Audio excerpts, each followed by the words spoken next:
Good evening to all of you. Start करेंगे class. हमारा जो नया सब्जेक्ट स्टार्ट होगा आज से दैट इज हिंदी। ठीक है। हिंदी का टॉपिक हमारे जितने एग्जाम में सिलेबस के अकॉर्डिंग है वो मैं सारे आपको करवाऊंगा। आप लोगों ने सिलेबस तो देखा होगा, जिनका अभी सिलेबस आ गया है उनके लिए, बाकी जिनका नहीं आया है जैसे हमीरपुर बोर्ड वाले जो स्टूडेंट हैं उनको तो थोड़ा वेट करना पड़ेगा, बट आपके टॉपिक यही होंगे। ठीक है। तो हमारा जो आज का टॉपिक है हिंदी, और स्टार्टिंग में करूंगा पहले ही चैप्टर से, भाषा और व्याकरण वाले से। तो समझिए क्या क्या क्वेश्चन आप लोगों को आएंगे। देखो, हिंदी में आप लोगों को जो नॉर्मल क्वेश्चन बनेंगे वो डायरेक्टली यहाँ से बनते हैं। पहला क्वेश्चन आप लोगों को बनेगा कि जो आप लोगों की हिंदी रहती है ये है किस भाषा की। मतलब जो हिंदी शब्द आप लोगों का है, मतलब ये लिया कहाँ से है, किस भाषा से लिया गया है। ओके। तो ये भी क्वेश्चन आता है कि इसको लिया कहाँ से है। तो याद रखना आप लोगों ने इसको लिया है अरबी। ऑप्शन आएगा कि हिंदी जो शब्द है आपका ये कहाँ से आया है, अरबी। फिर आपने याद रखना है फारसी। फिर आएगा ऑप्शन में ईरानी। तो ये तीनों में से एक ऑप्शन आपको एग्जाम में देखने को मिलेगा कि जो हिंदी भाषा आपकी है ये कहाँ से ली गई है। तो आप लोग जानते हैं हिंदी भाषा को हमने अरबी भाषा से या फारसी, मतलब जो हिंदी शब्द है आपका ये अरबी भाषा का है, फारसी और ईरानी का है, तीनों एक ही हैं। तो ये थोड़ा ध्यान रखना आप लोगों ने। ठीक है। अगर आपसे ये क्वेश्चन पूछा जाए कि जो हिंदी है आपकी, हिंदी आदि जननी है। ठीक है, ऐसी ऑप्शन आता है कई बार ना, आदि जननी। तो ये नॉर्मल क्वेश्चन है क्योंकि हमारे भारत में जो पहली भाषा शुरू हुई थी वो थी संस्कृत। तो ये भी आपने वर्ड याद रखना, आदि जननी का आएगा आपको क्वेश्चन, तो संस्कृत ऑप्शन आप लोगों का राइट रहेगा। तीसरा क्वेश्चन नॉर्मल जो बनेगा कि हिंदी जो है आपका ये शब्द, इसको सर्वप्रथम किसने यूज किया था। सर्वप्रथम अगर आपसे पूछा जाए कि इसका प्रयोग किसने किया था, तो अगर प्रयोग के ऊपर आता है तो नाम आपने याद रखना है अमीर खुसरो का। अमीर खुसरो। तो अमीर खुसरो का नाम याद रखेंगे, एक क्वेश्चन यहाँ से बनेगा। ठीक है। अब हम बात करेंगे नेक्स्ट जो हमारे लिए ज़्यादा इंपॉर्टेंट है। सबसे पहला क्वेश्चन हमारे लिए क्या होता है कि जो हमारी हिंदी है ये राजभाषा किसकी है। हिंदी हमारे संविधान की, सभी धान की राजभाषा है। तो राजभाषा के क्वेश्चन आएगा तो ये संविधान की राजभाषा क्या है हमारी, तो दैट इज हिंदी। किसके अंतर्गत इसको लाया गया है अगर अनुच्छेद पूछ लिया जाए। ठीक है। अगर आप भाषा भाषा के ऊपर क्वेश्चन पूछ रहे हो, वैसे ये चैप्टर आपका इंक्लूड नहीं किया है इन्होंने कि हिंदी भाषा का इतिहास, बट आपको ये क्वेश्चन बनता है इससे, ना चाहे इन्होंने बताया हो या नहीं बताया हो। तो संविधान की राजभाषा है ये। और ऊपर से अगर पूछा जाए किस अनुच्छेद में आता है ये, तो आर्टिकल या अनुच्छेद आपको पता है एक ही चीज होती है, अनुच्छेद 343 के अंतर्गत। और अगर ये पूछा जाए कि कौन सा भाग है आपका, तो भाग याद रखना आपने 17 इसके अंतर्गत। ओके। तो ये भी क्वेश्चन आपका बनेगा।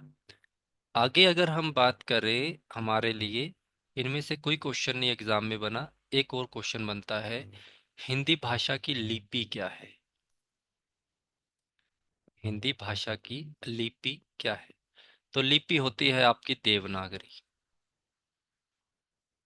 देवनागरी। ठीक है। देवनागरी कौन सी होती है, तो आप लोग कैसे लिखते हैं, लेफ्ट टू राइट लिखते हैं ना, तो ये वही है। बाएं से, ये क्वेश्चन बन जाता है आपका ये वाला भी। देवनागरी में लिखा कैसे जाता है, बाएं से दाएं लिखा जाता है। तो ये ध्यान रखना, ये भी आपके लिए इंपॉर्टेंट रहेंगे। अब देखो, ये हो गया बेसिक सी चीज़ जो मैंने आप लोगों के सामने रखी, बट एग्जाम में एक मार्क्स कंफर्म आता है, एक नंबर इसमें कंफर्म आएगा। ठीक है। डिटेल लेक्चर होता है इसका। डिटेल लेक्चर कहने का मतलब है कि मैं आप लोगों को यहाँ पे 20 मिनट इसके ऊपर लेक्चर दे सकता हूँ कि हमारी जो हिंदी भाषा है ये क्या है, पहले इसके ऊपर बताऊंगा, फिर मैं दो तीन और शब्द बोल दूंगा, फिर बाद में क्या कहूँगा कि इसको सबसे पहले जो हिंदी शब्द है ये किस भाषा से लिया है, अरबी है आपका, फारसी है, ईरानी है। ठीक है, तो जो मैं 15 मिनट में समझाऊंगा उसमें एक ही चीज़ निकल के आएगी, ये वाली। आपको अपने एग्ज़ाम का ये होना चाहिए कि आपका जो पेपर है, अगर उसमें 10 से 15 क्वेश्चन आ रहे हैं तो आपके 13 से 14 क्वेश्चन बन जाए। तो जो चीज़ डिटेल की होगी वो मैं डिटेल में पढ़ाऊंगा, जो चीज़ डायरेक्ट आपके एग्ज़ाम में बनती है वो डायरेक्ट बताऊंगा। ठीक है, तो हिंदी आदि जननी माना जाता है इसको, संस्कृत का, तो ये भी ध्यान रखना। हिंदी की लिपि क्या है, देखो ये वाला क्वेश्चन जो आएगा ये आता है क्लास 1 और क्लास 2 के स्टूडेंट जो होते हैं उनको, कि हिंदी की लिपि क्या है, देवनागरी। अगर आप लोग क्लास 3 का एग्ज़ाम दे रहे हैं, ठीक है, HPPSC के अंतर्गत, आप हमीरपुर बोर्ड के अंडर अंडर कोई पेपर दे रहे हैं, कोई भी एग्ज़ाम, वहाँ पे पूछा जाता है ये वाला।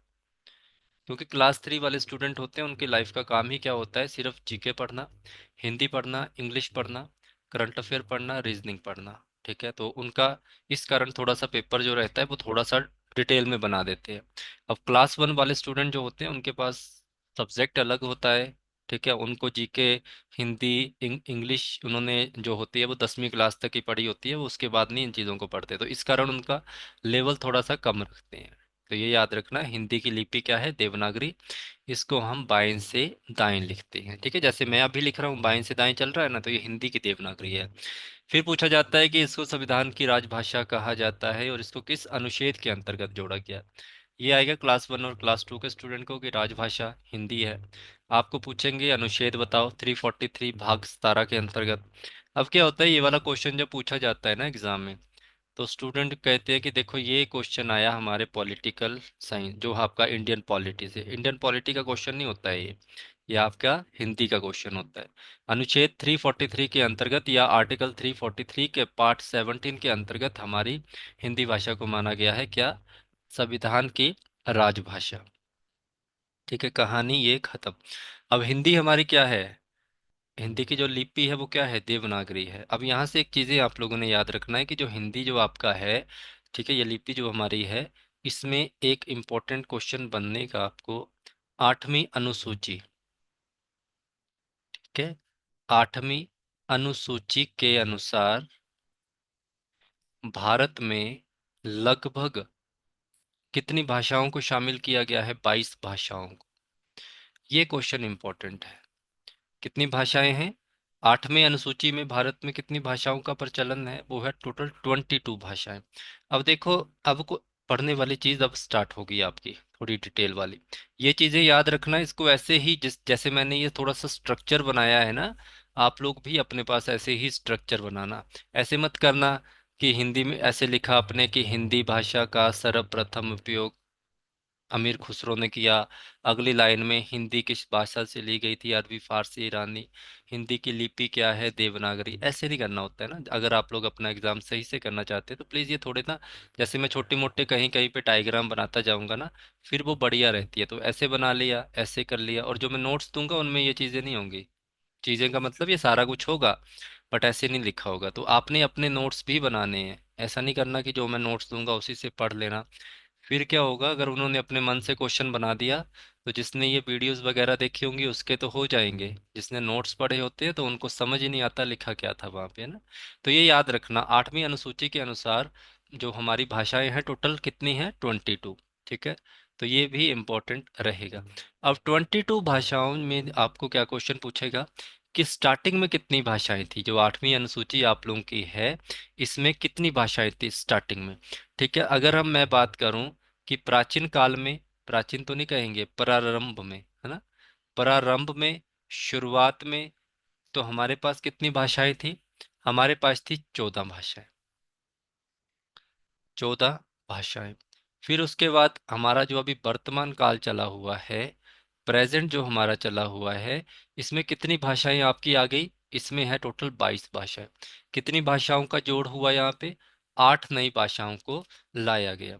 अब देखो, जो आपकी टोटल 14 लैंग्वेज होती है, अगर आप इंडियन पॉलिटी पढ़ते हो और अगर आप लोग HAS वगैरह का एग्ज़ाम देने जा रहे हैं, तब तो आपको सारी की सारी भाषाएं पता होनी चाहिए कि पहले कौन सी थी, बाद में कौन सी आई। बट मैं आपको बता दूंगा सारी, है ना, यहीं पे। अब ये याद रखना, आपकी 8 नई भाषाएं कौन सी थी, इन पे क्वेश्चन आ जाता है। ये वाली जो 8 भाषाएं, तो कौन सी थी 8 भाषाएं, इनको पढ़ना है। तो इसके लिए क्या करना आप लोगों ने, अपने पास ऐसे एक सर्कल बनाना। एक आता है ना रीजनिंग का चैप्टर जिसमें हम कहते हैं, का नाम होता है सिटिंग अरेंजमेंट वाला। एक, दो, तीन, चार, पाँच, छ, सात, आठ, टोटल कितने हो गए? 8। अब इसको कैसे याद रखना, हम ये याद रखेंगे कि हमारे पास जो टोटल 22 लैंग्वेज हैं, 22 लैंग्वेज हैं, उसमें स्टार्टिंग में थी टोटल 14। उसके बाद कितनी आई? 8। अब ये जो 8 भाषाएं हैं, इनके ऊपर क्वेश्चन आपको एग्जाम में दे दिया जाता है। देखो, सबसे पहले याद रखना, आपको पूछा जाएगा कि जो पहली भाषा जोड़ी गई थी इसमें सिंधी, कौन से संवैधानिक संशोधन या कॉन्स्टिट्यूशनल अमेंडमेंट के अंतर्गत उसको लाया गया था। तो डेट भी पूछ ली जाती है, कब की बात है ये? 1967 में एक अमेंडमेंट आपका हुआ था, कॉन्स्टिट्यूशनल अमेंडमेंट या संवैधानिक संशोधन। ये कौन सा संवैधानिक संशोधन था? 21वां संवैधानिक संशोधन हुआ था। ठीक है, तो ये लिख लेना, अपने पास आता है ये क्वेश्चन। 21वां संवैधानिक संशोधन हुआ, उसके अंतर्गत हम लोगों ने कौन सी भाषा को जोड़ा? तो ये भाषा थी सिंधी। सी न थी, तो ये सिंधी याद रखना आप लोगों ने। उसके बाद 3 और भाषाओं को जोड़ा गया। तो आपने जैसे यहाँ पे लिखना न, यहाँ लिखना म, और यहाँ लिखना क। तो ये क्या मिलके बना? ये मिलके बना नमक। क्या बना? नमक। तो ये जो 3 भाषाएं अभी मैं आपको बताऊंगा, तो ये एक साथ जोड़ी गई थी। ठीक है, ये वाली एक साथ आई थी। ठीक है, तो ये 1992 में, 1992 में हमारा एक कॉन्स्टिट्यूशनल अमेंडमेंट या संवैधानिक संशोधन हुआ था, 71वां। इसके अंतर्गत हम लोगों ने एक भाषा को जोड़ा, नेपाली। म से कौन सी आएगी? म से आएगी यहाँ पे मणिपुरी। और क से आप लोगों की आएगी कोंकणी। कौन सी भाषा? कोंकणी। ठीक है, तो आपने ध्यान रखना ये 1992 के डेट को। ठीक है, ये भी आपके लिए इम्पोर्टेंट रहेगा। इसके बाद आपने याद रखना 4 भाषाओं को और जोड़ा गया। तो कौन कौन सी भाषाएं थी आपकी? तो ये थी, आप लोगों ने ध्यान रखना इसको।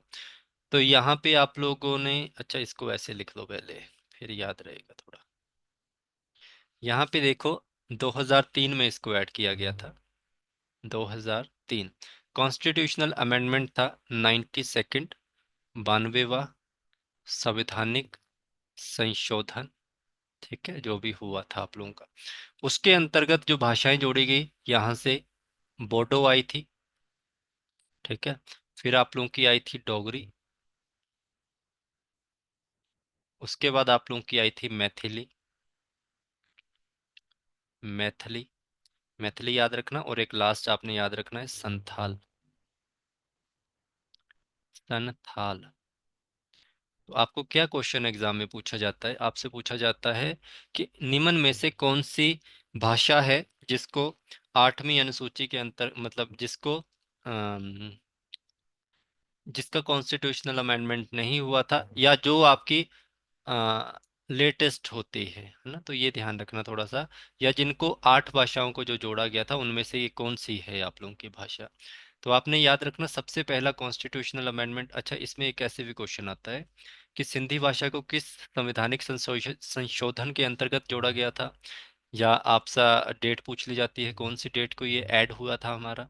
फिर आपसे ये पूछ ली जाएंगी नेपाली, तो नमक याद रखना आप लोगों ने। ये वाली है जो आप लोगों की, तो ये BDMS के याद नाम से याद रख लेना, किस तरह भी आपको याद हो जाए। ठीक है, तो ये 2003 का कॉन्स्टिट्यूशनल अमेंडमेंट हुआ था। ये 1992 का हुआ था। ये 1967 का हुआ था। तो ये क्वेश्चन बनते हैं आपके एग्जाम में, है ना। इंपॉर्टेंट होते हैं, मोस्टली स्टूडेंट इसको इग्नोर कर देते हैं क्योंकि ये याद करने थोड़े टफ होते हैं। बट आपको मैंने बता दिया कैसे याद करना। 1967, 21, 92, तो ये 92 में आ गया, ये 93 में आ गया। तो कैसे याद रहता है? देखो, ये वाला कौन सा संशोधन था आपका? ये था 21वां संशोधन। ठीक है, तो इसमें कितनी भाषाएं जोड़ी गई? आगे वाले में 3 जोड़ी गई। 3 में 2 ऐड कर दो तो 5। तो यहाँ पे आप लोग क्या करो, सीधा 50 ऐड करके 71 बना दो। ठीक है, उधर कितना है 92। तो इस तरह से याद करना, 112। किस तरह भी, अच्छा इसको मैं बता देता हूँ और तरीका, अगर आपको अच्छे से समझना है तो देखो। जैसे मैंने क्या लिखा यहाँ पे, 21 कॉन्स्टिट्यूशनल अमेंडमेंट, या आपका 21वां संविधानिक संशोधन। फिर आपने याद रखना है यहाँ पे 7, एक, 2 और 7 को ऐड करो तो कितने बनते हैं, 9 बनते हैं। एक और एक को ऐड करो तो ये बनते हैं 9 और 2। ठीक है, समझ गए। 21, 71, 92, इन दोनों को ऐड किया तो इतना नंबर बनता है। तो ये वाला कॉन्स्टिट्यूशनल अमेंडमेंट, ये वाला। ठीक है, याद हो गया आपको कैसे करना है। बाकी आप अपने अकॉर्डिंग भी याद कर सकते हैं, मैंने इस तरह से ही याद किए हैं, तो आपको भी ऐसे याद रहेंगे। पता लगा कि जो हमारे संवैधानिक संशोधन हुए हैं उसके अंतर्गत किन किन भाषाओं को जोड़ा गया है। तो ऐसे क्वेश्चन आपको आ सकता है कि संवैधानिक संशोधन के अंतर्गत जोड़े जोड़े जाने वाली टोटल कितनी भाषाएं थी। तो आपने 8 याद रखनी है। कौन कौन सी, सिंधी, नमक से नेपाली, मणिपुरी और कोंकणी।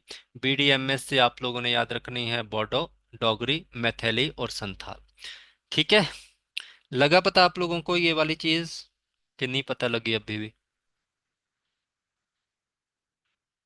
लगी पता, एक दो बार पढ़ोगे अपने आप याद हो जाती है। ठीक है, बाकी एमसीक्यूज जब मैं कराऊंगा तो एक बार रिवाइज करा दूंगा सारी की सारी चीज़ों को, है ना। ओके, अब तो मैंने ये बता दिया कि आपको 8 भाषाएं कौन सी थी।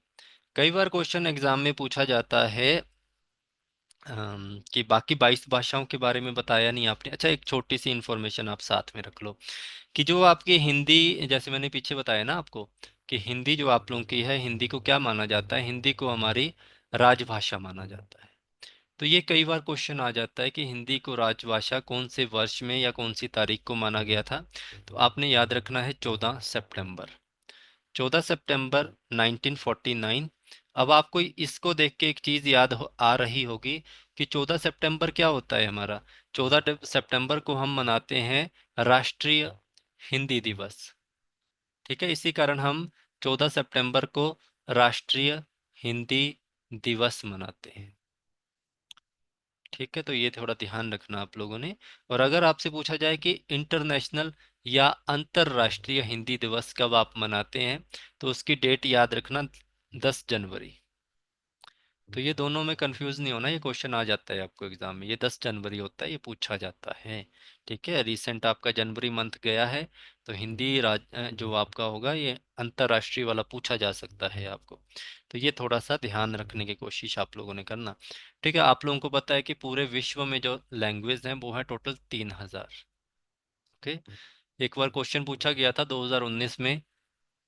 वैसे ये क्वेश्चन 2019 में क्या, ये रिसेंटली क्वेश्चन आता रहता है, बट ये हमीरपुर बोर्ड जाता है पूछता है इस क्वेश्चन को, कि सबसे ज्यादा कौन सी भाषा बोली जाती है। तो ये याद रखना, चाइनीज भाषा जो आपकी होती है, क्योंकि चाइना वाले अपनी ही भाषा बोलते हैं, उनकी कोई लोकल लैंग्वेज नहीं होती। ठीक है, और सबसे, आपसे एक और पूछा बोला जाएगा, सबसे ज्यादा जगह पर, जगह होता है प्लेसेस पर बोले जाने वाली भाषा, तो ये इंग्लिश भाषा है, इंग्लिश इसमें आती है। सबसे ज़्यादा बोलने वाली भाषा आपकी चाइनीज़ है, बट सबसे ज़्यादा जगह पर, ठीक है, मतलब प्लेसेस पे, तो ये बोली जाती है इंग्लिश आप लोगों की। हिंदी का अगर रैंक पूछा जाए तो हिंदी पूछी बोली जाती है 4th नंबर पे, इसका 4th रैंक है। तो ये ध्यान थोड़ा सा रखना। ठीक है, तो ये इतनी चीज़ें इंपॉर्टेंट नहीं होती हैं आपको। ठीक है, जितना मैंने ऊपर वाला बताया वो वाला आ जाता है कभी क्वेश्चन। ठीक है, अब आगे बढ़े थोड़ा। ये आपने 8 भाषाएं तो बता दी, 14 भाषाएं रहेगी। तो इसके लिए पता है क्या करना होता है, इनको याद करना होता है कि हिमाचल, सॉरी, पूरे भारत में बोली जाने वाली 22 भाषाएं कौन कौन सी हैं। ठीक है, जब भी बात भाषाओं की आए ना, इनको याद रखना होता है हमें। कई बार ऐसे क्वेश्चन आ जाता है कि इनमें से कौन सी भाषा भारत में नहीं बोली जाती, है ना। तो आपने ना इसके लिए एक छोटी सी ट्रिक याद रखनी है। तो ट्रिक आप लोगों ने याद रखनी ये वाली, ऐसे लिखना आप लोगों ने, आपने। ठीक है, वैसे तो आपको वहां पे याद हो जाएगी, इसमें कुछ नहीं है, बट फिर भी इनको याद रखना। आपने ही तेगु, ठीक है, आपने ही तेगु कमीने को उड़िया से बुलाया। ठीक है, बुलाया था। तो ये जो मैंने शब्द लिखा है, एक पूरी लाइन है आपके सामने, तो यहाँ से क्वेश्चन बन जाते हैं। ठीक है, अब देखो, ये जो मैं सामने लिखा हुआ हूँ आपके, इनमें से कुछ एक शब्दों को आप पहचानना। जैसे मैं यहाँ पे लिख रहा हूँ आपने। आपने से हमें अपनी, जो हमें अपनी लाइफ में याद रहती है ना, कि ये वाली भाषा हो सकती है, ये हो सकती है ना, उसके अकॉर्डिंग अगर हम बात करें, जैसे मैं कहूँ आप में, तो हम अगर नॉर्मल बात करें तो प से हम पंजाबी बोल देते हैं। तो ये भी तो एक भाषा है जो हमारे भारत में बोली जाती है। ने से हम नेपाली बोलते हैं, तो आपको ये भी याद आ जाएगी, नेपाली भी हमारी ही है। ठीक है, तो इसको अलग मत समझना। ही से आप लोगों ने अभी पढ़ रहे हैं, जो चैप्टर ही पूरा पढ़ना है हमने, दैट इज हिंदी। ठीक है, इससे हम क्या बोलते हैं, हिंदी। ते से हम क्या बोलते हैं, तेलुगु। तेलुगु होगी आपकी। ते से हम क्या बोलेंगे, और तमिल। गु से हम क्या बोलेंगे, गुजरात। तो गुजराती होगी उनकी भाषा। ठीक है, इसके बाद अगर हम बात करें, और कौन सी होगी, कमीने। चलो ये भी हमें नहीं पता, ने से हमने कर लिया कंप्लीट, है ना। कम, क से कौन सी होगी, मी से नहीं पता है हमें अभी। को से कौन सी होगी, ये भी नहीं पता है। ऊ से देखो, ऊ से हम लोग अपनी लाइफ में यूज करते हैं वर्ड, तो ये उर्दू हो गया आप लोगों का। ठीक है, उर्दू अगर आपका हुआ है, तो उर्दू के साथ ही एक उड़िया भाषा भी होती है, सुनी होगी आप लोगों ने, उड़िया। ठीक है, डी से हम, ड से हम बात करें तो आप लोग पहाड़ी हैं, तो डोगरी सुना होगा। तो ये भी आपको याद आना चाहिए था। से अगर हम बात करें तो संस्कृत हो गया आपके पास। से कौन सी हो गई, संस्कृत हो गई। और संस्कृत के बाद अभी तो मैंने आप लोगों को लिखवाई दो और भाषाएं, कौन सी, सिंधी। सिंधी के बाद मैंने कौन सी और लिखवाई, संथाली। ठीक है, आगे है बुलाया। तो अभी तो मैंने आपको B for Bodo, and B for Bengali. ठीक है, कितनी हुई, गिनो, एक, दो, तीन, चार, पाँच, छ और सात, आठ और नौ, 10, 11, 12 और 13। हमारे पास हुई 13 भाषाएं। ये भाषाएं ऐसी थी जिनको हम लोगों ने कहीं ना कहीं सुना था। तो अब थोड़ा चलते हैं आगे। तो जैसे मैंने कहा, आपने, आप प और न से तो हमने बना ली। इससे हमने एक और भाषा आ गई, असम की, असमिया। ठीक है, ते और गु की हो गई हमारी, तो ये भी होगी, ही की भी होगी। क से कौन सी बताई थी अभी मैंने, क से कोंकणी बताई थी ना। और एक क से और भी बनती है जहाँ पे आप लोग घूमना चाहते हैं, दैट इज कश्मीर की कश्मीरी। ठीक है, और एक और भी, आप लोग मूवीज भी देखते हैं इनकी, कन्नड़। ठीक है, ये भी होगी। इसके बाद म से बात करें, तो म से हमारे पास एक आती है मणिपुरी। तो ये भी नाम आप लोगों ने सुना होगा। और कौन सी बताई थी मैंने, एक आप लोगों ने मराठी भी सुनी होगी, एक आप लोगों ने मैथिली भी सुनी होगी। और कौन सी बची, हाँ, मलयालम भी तो है। ये भी याद रखनी, कितने हुए थे यहाँ तक, 13 हुए थे। 14, 15, 16, 17, 18, 19, 20 और 21। एक बची आप लोगों की, कौन सी बची होगी अब,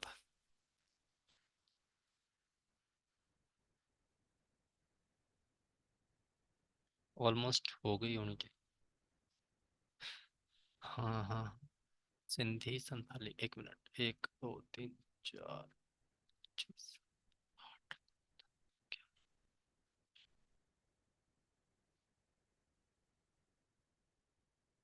पूरी है, 22 है पूरी, है ना, मैंने डोगरी को नहीं लिखा था। टोटल कितनी है, 22 हो गई हैं। असमिया एक, पंजाबी दो, तीन, चार, पाँच, छ, सात, आठ, नौ, 10, 11, 12, 13, 14, 15, 16, 17, 18, 19, 20, 21। अरे फिर कम अच्छा, 22 ही है। ठीक है, 22 हो गई हैं पूरी। अब देखो क्या क्वेश्चन बनेगा। अब कुछ समझे जो मैंने पीछे आप लोगों को लिखाया था, कि 8वीं अनुसूची के अनुसार पहले कितनी भाषाएं थी, 14। बाद में कितनी आई उसमें यार, 8 और आई, और अब कितनी है टोटल, 22 है। तो हम लोगों ने क्या पढ़ा था? हम लोगों ने ये पढ़ा था कि जब 1967 का कॉन्स्टिट्यूशनल अमेंडमेंट या संवैधानिक संशोधन हुआ, तो उसमें जो पहली भाषा ऐड की वो थी सिंधी। अब आप लोगों को साफ साफ बातों में समझ आ जाएगा मैं क्या कह रहा था। फिर उसके बाद हमारे पास कौन सी आई? न से आई थी कौन सी? नेपाली। तो ये कौन से कॉन्स्टिट्यूशनल अमेंडमेंट? 1972। उस स्ट्रक्चर के अकॉर्डिंग आप लोगों ने बनाना है जो भी मैंने आप लोगों को बताया। तो अभी आप लोग ये फाइंड आउट कर सकते हैं कि टोटल जो 8 लैंग्वेज आप लोगों की ऐड हुई हैं वो कौन कौन सी हुई थी, है ना। उनमें से आप लोगों ने जो 22 लैंग्वेज आप लोगों को मैंने बताई उनमें से आपको बता दी हैं। S for Sindhi, N for न फॉर नमक, म फॉर मणिपुरी, फिर कोंकणी थी आप लोगों की, B for Bodo, D for Dogri, Maithili और संथाली। ठीक है, उसके अलावा जितनी भी 14 लैंग्वेज आप लोगों के सामने मैंने रखी हैं वो समझ लेना पुरानी प्राचीन में आप लोगों की आती है। ठीक है, समझ आ गया आपको भाषा, भारत की 22 भाषाओं के बारे में पता चला आप लोगों को कि कौन कौन सी हमारी 22 भाषाएं थी, लगा पता। तो ये चीज़ थोड़ी सी आप लोगों ने ध्यान रखनी है कैसे इनको याद करना है। ठीक है, देखो ये वाली चीज़ ना आप लोगों के तो अभी काम नहीं आएगी ना, मतलब काम अभी भी आएंगी, ऐसा नहीं कि मैं कह रहा कि काम नहीं आएंगी। देखो आप लोगों ने जिंदगी भर क्लास 3 की तैयारी तो नहीं करनी होगी, मतलब क्लास 3 बन के तो नहीं रहना होगा, क्लर्क हो गया, GOIT होगा, कुछ भी हो गया ना, जैसे क्लास 3 आप लोग लग जाओगे उसके बाद आप यही सोचोगे कि नायब तहसीलदार बन जाते हैं, एलाइड में चले जाते हैं, या HCS का ही सोच लेते हैं वो भी अच्छा है ना। तो ऐसा नहीं है, इनको निकालना इतना टफ नहीं होता। पर आप लोगों को जैसे मैं छोटे छोटे चीज़ें समझा रहा हूँ ना, इनके पेपर मेंस के उठा के देख लेना, वो वहाँ पे ना लिखने को आते हैं वहाँ पे, कि जैसे मैंने आपसे कह दिया, आपसे क्वेश्चन आएगा कि हिंदी जो हमारी ये भाषाएं हैं भारत संविधान की भाषाओं के अंतर्गत जो टोटल 8 नई भाषाओं को जोड़ा गया था वो बताओ कौन कौन सी है। तो आपको जब याद होगा एस फॉर सिंधी, न म क नमक के अनुसार आप लोगों को था। फिर आपको ऊपर मैंने BDMS बताया तो उसके अनुसार। फिर अगर मान लो यही कह दिया कि आप पूरी 22 की 22 भाषाएं लिखो, 22 की 22 भाषाओं को लिख लो, तो 22 की 22 भाषाएं अगर आप लोग ऐसे लिखने बैठ जाओ ना कि नेपाली, पंजाबी, ये वो सारा कुछ, तब नहीं आपको याद होती। जो मैंने बीच में लाइन लिखाई ना आपको कि आपने ही तेगु कमीने को उड़िया से बुलाया था, तो उससे आप लोग एक वो 2 बार रिपीट करोगे तो आपको समझ आ जाएगा कि हमें वहां जाके क्या लिखना है। तो मेंस के जो पेपर होते हैं उनके लिए थोड़े थोड़े ट्रिक लगाने पड़ते हैं, क्योंकि हम लोगों को आदत होती है इस चीज़ की, MCQs की, कि हाँ एक क्वेश्चन दिया 4 ऑप्शन थे तो उनमें से वैसे ही याद रहता है। बट वही अगर आपको आज बोल देना, अगर आपका कमीशन या हिमाचल प्रदेश गवर्नमेंट ये बोल दे कि आज से जो भी आपके पेपर होंगे उन पेपर में MCQs नहीं आएगा, उनमें आपको क्वेश्चन आएगा, और उस क्वेश्चन का आपने 1 नंबर के लिए आंसर लिखना है। तो ये जो मेरिट जाती है ना 80 80 प्लस, ये 40 प्लस भी नहीं जाएगी फिर, क्योंकि ये वाली प्रैक्टिस किसी ने नहीं की होती, वो उतनी ही की होती है जितना पता होता है। ठीक है, तो समझ गए आप लोग मैं क्या कह रहा हूँ। तो ये चीज़ आप लोगों ने थोड़ा सा ध्यान रखना है। आपका टॉपिक है भाषा। क्या टॉपिक है आपका? भाषा। पहला टॉपिक भाषा। कई बार क्वेश्चन ऐसे पूछ लिया जाता है कि ये बना किससे मिलकर है। ये जो भाषा है ना ये भाष धातु से मिलकर बना है, भाष और आ से। ठीक है, भाष ये धातु होती है एक प्रकार की। आप लोगों को तो इतना डिटेल में जाना नहीं है कि धातु क्या होती है, बट फिर भी आप याद रखना, कई बार ऐसे क्वेश्चन आ जाता है भाष क्या है, जिसके नीचे ऐसे लगता है उसको धातु कहते हैं, बट इतना इंपॉर्टेंट नहीं है। धातु का अर्थ होता है आप लोगों का कथन या अभिव्यक्ति, कथन या अभिव्यक्ति। ठीक है, तो भाषा क्या है? भाषा आपके मन के भावों को, मन के भावों की अभिव्यक्ति है या कथन है, कुछ भी लिख सकते हैं आप लोग, अभिव्यक्ति है या कथन है ना, नॉर्मल सी बात है। तो ये चीज़ आपने ध्यान दे, जो मेरे मन में आ रहा हो। अब देखो, अब मुझे कितनी भाषाएं आती हैं, मुझे 2 से 3 कितनी आती हैं। मुझे एक हिंदी आती है, इंग्लिश आती है, एक हमारी जो अपनी लोकल लैंग्वेज है, लोकल क्या हम पंजाबी ही बोलते हैं। ठीक है, मुझे ये 3 ही आती हैं, इसके अलावा उर्दू कुछ कुछ समझता हूँ, पढ़ता नहीं हूँ। ठीक है, तो मैं अगर सोचूंगा तो मैं इन तीनों में ही सोच पाऊंगा, जो मेरे मन के अंदर जो भी विचार आ रहे होंगे वो इन तीनों में आ रहे होंगे। ठीक है, इसके अलावा नहीं कोई लैंग्वेज में आ पाएंगे। क्यों? क्योंकि मुझे पता ही नहीं है। अब आप लोग हैं, आप लोगों को ये वाली होंगी तो आप लोग एक अपनी लोकल लैंग्वेज जानते होंगे, जो भी अपर हिमाचल के होंगे। अगर आप मंडी से हैं तो मंडियाली हैं, कांगड़ा से तो कांगड़ी है ना, लाहौल स्पीति से हैं तो लाहौली है, किन्नौर से हैं तो किन्नौरी। तो आप लोगों के पास एक एक्स्ट्रा चीज़ होगी कि आप इसमें भी सोच पाओगे जो आपकी बोली होती है। ठीक है। अब जैसे ये होती है ना, एक होती है हमारी भाषा, एक होती है बोली। सुना होगा ना आप लोगों ने, बोली और भाषा। जो बोली होती है ना, इसको लिखित रूप में नहीं हम करते। ठीक है। बोली जो होती है इसको लिखित रूप में नहीं होती है, और जो भाषा होती है ये लिखित रूप में होती है, ये हमेशा चीज याद रखना। ठीक है। अब बोली क्या होगी? अब जैसे मान लो आप लोग अपने घर के अंतर्गत कोई लोकल लैंग्वेज बोलते हैं, क्या आपने उसको कभी किताबों में पढ़ा? नहीं पढ़ा, है ना। तो ये सारी चीजें क्या होती हैं? आप लोगों की बोली होती है, उसको लोकल लैंग्वेज में कह दिया जाता है कि ये यहाँ की बोली है, यहाँ की ये लोकल लैंग्वेज है। आज के टाइम में तो लोकल लैंग्वेज ही कहते हैं, बट बोली होता है इसका आंसर। भाषा होती है जिसको हम लिख सकते हैं, हिंदी एक भाषा है, संस्कृत भाषा, इसको लिखना पड़ता है। तो ये बात आप लोगों को समझ आई। और जो हमारी हिंदी भाषा है, इस भाषा के आदि जननी कौन है? संस्कृत है। तो ये याद रखना। जैसे अगर आपका पेपर तो वैसे हिंदी का है, बट फिर भी आप अपनी बेसिक नॉलेज के लिए याद रखना कि क्वेश्चन कई बार ऐसे आ जाता है कि संस्कृत का जनक कौन है। संस्कृत भाषा जो है, इसका जनक कौन है? इसका है पाणिनि। अब किस्मत आपकी अच्छी हुई तो जो किसी कोई नहीं पढ़ाता वो मैं आपको बता देता हूँ कि हिंदी भाषा का जनक भी आता है एग्जाम में। हिंदी भाषा का जनक कौन है?